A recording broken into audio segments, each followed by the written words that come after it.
Well, hello there, Facebook family and friends. This is episode 14 of Bob Being Bob, and of course, I'm Bob. And this is going to be my first part on a series on parenting. And this particular episode, episode 14 for Bob Being Bob, will be called 10 Things Happy Families Do.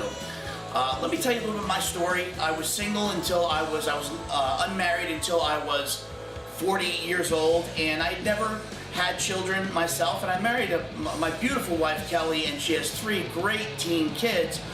But the thing that was challenging for me was I went from 0 to 100 in 5 seconds. I've had no training, I've had no experience, so I had to do what I do with so many other topics and areas of my life is I had to immerse myself in resources available to help me to make the right decisions when parenting, especially coming through adolescence. And me and my wife found a great resource, Dr. James Dobson.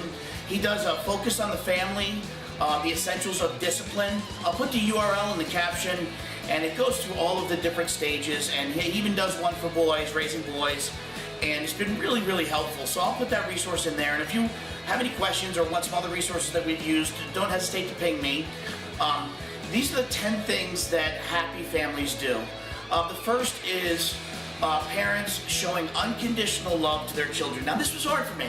You know, the kids are coming through a tough age, and everything they do is a lot, or not everything, but a lot of what they do irritates the heck out of me and Kelly, and it is a challenge to discipline with love. And I have very much been focusing on letting them know, hey, look, I love you, we're never going to abandon you, but we don't like this behavior. And that's number one, is show unconditional love. Easy, but sometimes hard after a long work day, 10, 12 hours, a long commute, you come home, and it's difficult to have that level of patience, but it's oh so necessary to show unconditional love to your children. And that sounds like a given, but that's number one, and I agree that should be number one. Number two, and they're not in any particular order except for number one.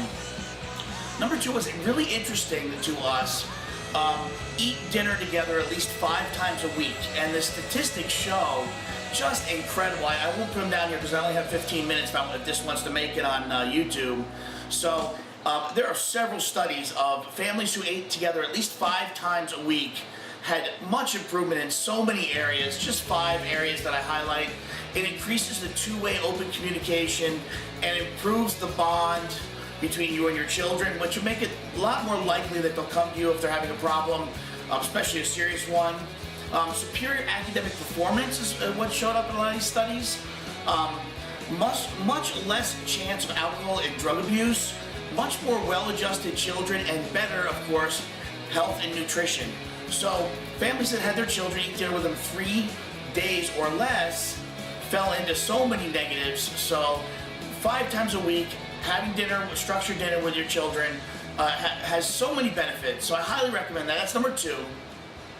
Number 3, share your beliefs and values with your children. If your children know what you feel is right and wrong, they may not do something knowing that it might upset you. So share as much of your beliefs and values with your children.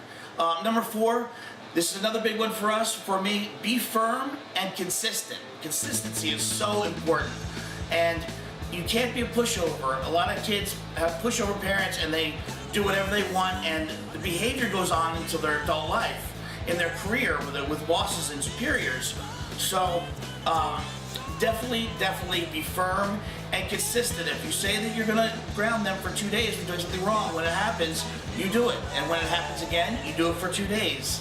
And that's another one that's somewhat difficult, because I want my kids to like me, and if I consistently have to be consistent, it's difficult, because it really is hard for me to ground my kids. But consistently and be firm. Be parents. You know, I tell the kids, I don't have to be your best friend, but I'm always going to be your father. And my job, my primary job, is to raise you guys and make you into men and women that can survive out there, is to teach you the way.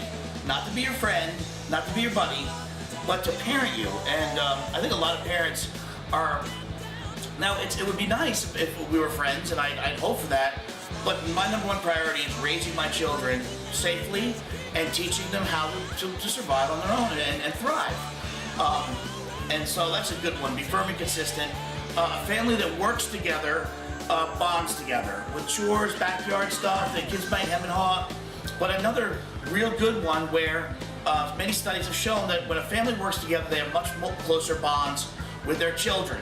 And that leads to the next one, easy, play together. Designate some time each week for the family to get together and just have fun. And getting back to the eating dinner together, while we're having dinner, we don't discuss any issues, any consequences grounding, anything negative.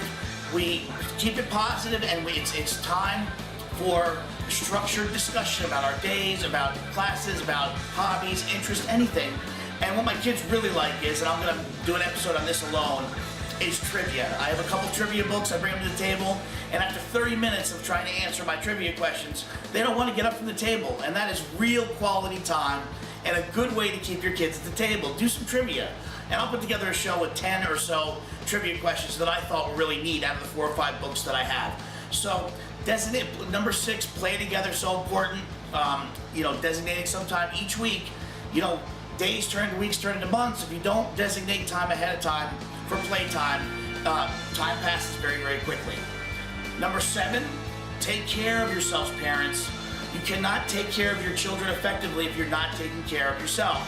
I know this. If I stay up late doing one of these shows on a work night, and then I get 5 hours of sleep, and then I have a hard work day, and it's trafficy on the way home, I am in bad shape by the time I get home, and I'm not in a place to effectively parent my children.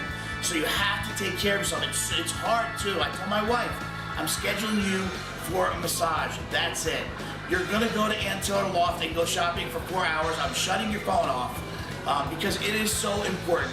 If you're taking care of yourself, you're probably doing a pretty good job of taking care of your kids.